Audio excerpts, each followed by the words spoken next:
Trunk or treat. It's Halloween, and it was a perfect game for Halloween, wasn't it? Was it scary? Yeah, it was scary, kinda, a little bit. Was it ugly? Yeah, it was ugly. Let's go back to scary. I'll just start out saying this. The same thing I said after the Illinois game. There was no point in this game at which Purdue was going to win. I know that in the second half, when Jeff Sims came in the game, and God help us, we'll get to that in a bit, Nebraska fumbled, Purdue had the scoop and score, and you're like 14, you start getting those, oh God, I've seen this before.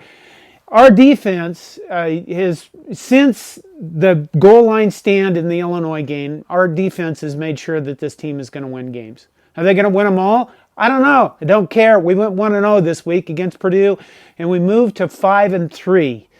And you might be thinking, wow, we're the crappiest 5-3 team in the history of the universe, and that's okay because we were once the best 3-9 team in history, and it's a big jump to go from the best 3-9 team to the worst 5-3 team. Which would you rather be?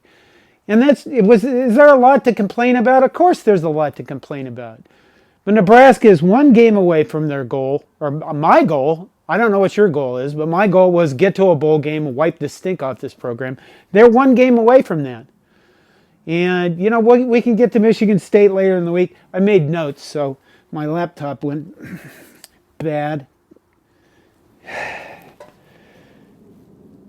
Over the first two games, here's what I mean by the Illinois game and that goal line stand. Over the first two games, Nebraska gave up 26 points off 8 turnovers. Since then, the defense has given up 10 points off of 9 turnovers. That changed that a little bit more because we did turnover. We gave up 6 points, 8 points. So what, 18 points off 9 turnovers? Anyway, there's been a huge difference. I didn't count the Jeff Sims thing in that initial statement, But look at the difference about the defense. And the defense is making the difference in these games, obviously. And the defense is fun to watch because they all swarm the ball. They tackle well. They put pressure on the quarterback. I think at the end of the game, they showed a stat that this is the first game Nebraska won when they held their opponent under 100 yards rushing and 100 yards receiving since 2012. I don't know. Stats like that, are they meaningful? Not unless you win, and we won. Let's see what else we got here. An observation. Blocked kick, and I can't remember the two guys running down the field. One of them was Tommy Hill, who certainly had a presence in this game. Those two guys were high-fiving their way down the hill. I know for an old guy like me, you kind of look at that and go, God, don't do that. They flag that. They don't flag it as much anymore. But think about this for a minute. They were high-fiving each other down the field as they scored. They were having fun. They were having a blast. When was the last time you saw that? Did you see that at any time in the previous coaching regime or the one before that? I mean, that's an honest question. My memory isn't the greatest. But this team, this defense, is having a blast on the field. And they're playing tons of players. And on the offensive side, is it really ugly? Yeah, it's really pretty ugly. But you saw also a team that had a whole gob of players that are new. You saw young players making a difference. And again, it's a win. Let's see, what else we got? We ran the clock throughout the game. I think that was pretty important. We snapped the ball almost consistently all the time with less than 5 seconds on the clock.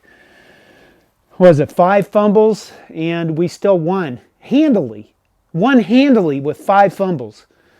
Jeff Sims came into the game for, I think he ran maybe 4 plays. Did he execute any of them properly?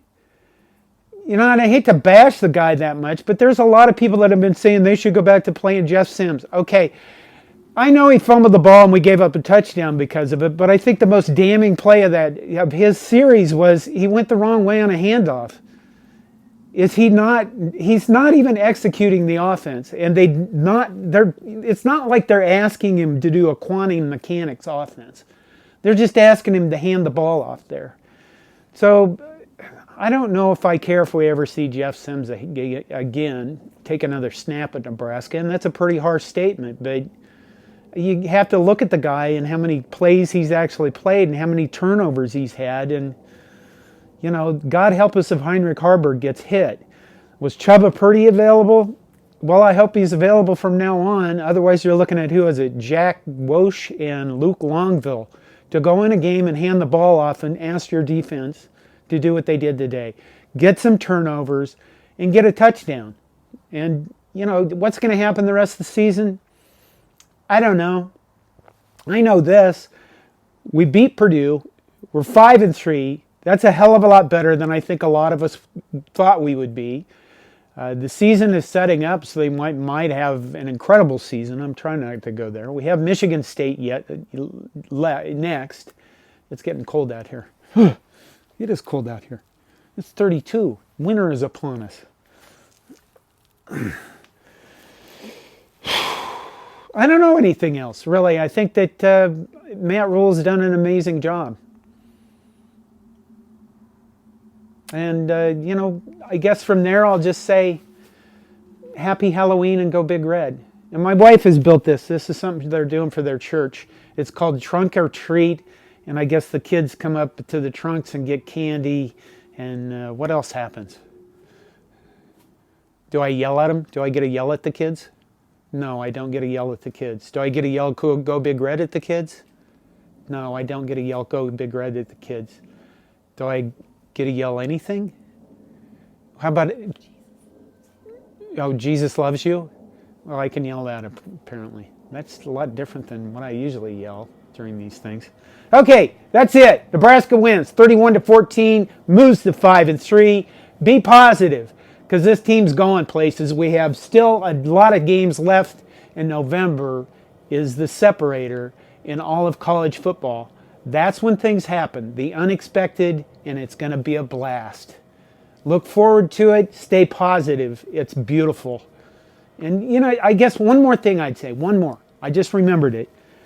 Throughout the first half, I thought, wow, this offense is really ugly. And you really don't know what's going to happen on every play on offense. What are they going to do? Are they going to turn the ball over? Are they going to bomb the ball down the field for a touchdown? Are they going to have a big run? Emmett Johnson's nice run at the end of the game that pretty much took all your anxiety away that you had when you thought, oh my God, we're falling apart again. Accept the ugliness. Is it exciting that you don't know what's going to happen on every play? Well, accept that it might be exciting instead of filling yourself with anxiety. Do these things. And I think that's about it.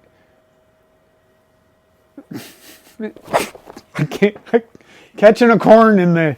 Well, it kind of looked like Nebraska's offense there. Pretty ugly. Happy Corn Days. Go Big Red.